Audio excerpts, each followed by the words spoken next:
And my top tip for asynchronous learning is making sure that your students are held accountable to watching the videos you post for them. So I'm sort of making a leap here and assuming that if you are posting asynchronous work for your students, there's typically videos involved in that, whether we're finding videos for students to watch on YouTube or we're screen recording our own using a tool like Screencastify or Loom.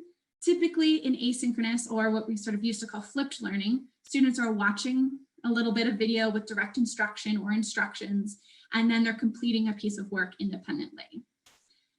What I found as a hybrid teacher over the years is that if students aren't held accountable to watching that video, a lot of times they'll choose not to because they do feel this pull to get done with their work faster in order to have free time or whatever else they can do in that day. So there are a couple of different ways that I really try to hold my students accountable for watching those videos. The first is maybe the simplest in that I just do it directly in the Google slide deck. So assuming this was my video that I uploaded either from YouTube or from Screencastify, what I will do is I'll post a question for students directly on the slide deck itself. I typically insert up here in my Google slide a table just with one column and 2 rows. I resize it to make it half of my screen. And then I type the question at the top and I say answer here at the bottom. Because I'm typically using Google Slides sort of to package my asynchronous lessons in, it makes it really easy for me to do this directly within a Google slide deck. Then I make a copy of the Google slide deck for each student. I don't do that manually. Google Classroom does that for me by selecting make a copy for each student. Or your learning management system probably has a similar feature if you're using Schoology or Canvas or Blackboard.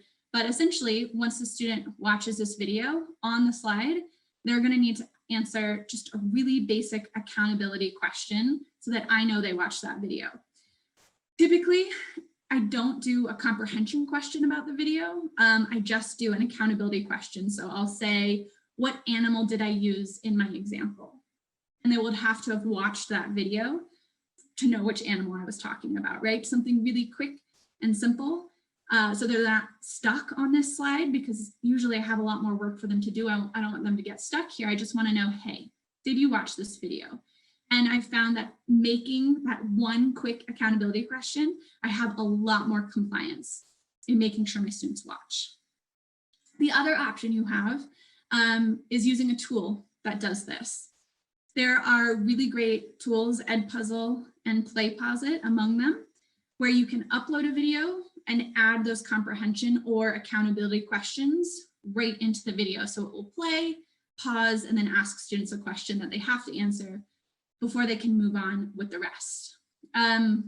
It's obviously more advanced than what I showed you on a Google slide deck, but it does take some extra steps, right? To upload it to the website, to insert those questions. So I save these tools for if the video is quite long, if it's the majority of the lesson for the day is just within the video, or if it's extra important, really need to make sure that accountability is there because both of these tools will track on the back end exactly when the student logged in, how long they spent, and so on and so forth. So 2 options for holding your students accountable to watching those videos that you either searched hard for on YouTube or you work hard to record.